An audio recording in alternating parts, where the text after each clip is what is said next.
fulfilling life. November marks World Entrepreneurship Month, and this coincides with the 2025 South African Future Trust Summit and the country's hosting of the G20 World Leaders Summit. The SA Future Trust Summit CEO Nico Jacobs says the world meeting in South Africa for the G20 and the political conversations, they become important for small businesses to reimagine trading globally. We all know for a fact, no matter how far you go back, politics always drives economics, right?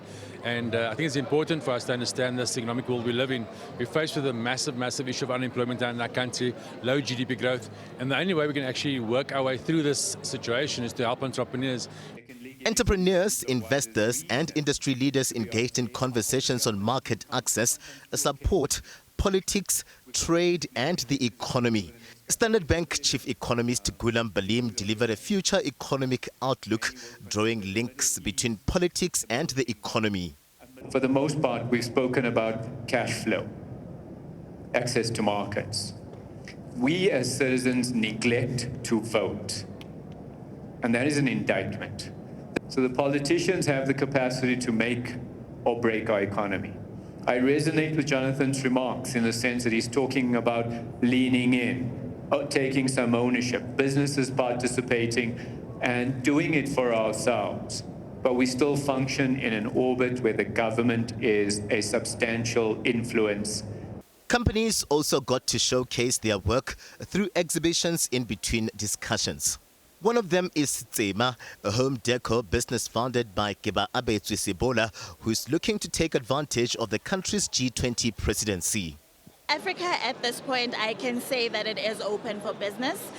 There's a lot of innovation that has been coming from our African land. And like I said, my business is pretty much around that landscape of African luxury. And with the G20 coming in right now and the global trade, you know, the collaboration between the different countries, the different continents as well, I think it will allow us to actually see how we can best expand, particularly with me as well, see how I can expand into different industries like hospitality.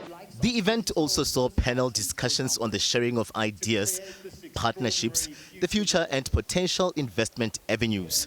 Executive Chairman of the Oppenheimer Generations Foundation, Jonathan Oppenheimer, delivered a keynote address on unlocking potential, entrepreneurship and inclusive growth.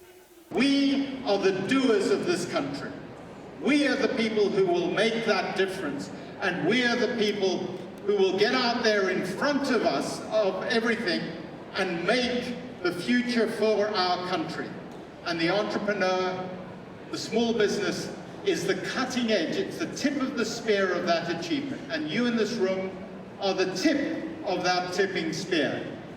And I really believe that we, working with government, working with big business, working with communities, working with churches, working with religious groups, working with every single partner that we can find, can make the future of South Africa better than it is today, and one that we can be proud of and our grandchildren can prosper in. This summit also had a pop-up pitch platform for businesses to sell themselves and a look at opportunities presented by BRICS and the African Continental Free Trade Area.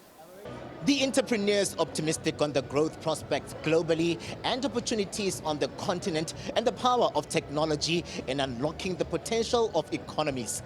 With the country hosting the G20 World Leaders Summit, delegates have been challenged to be politically conscious, to seize the moment, but to also go vote in the upcoming local government elections. I'm Katla Rolorodi for SABC News in Johannesburg.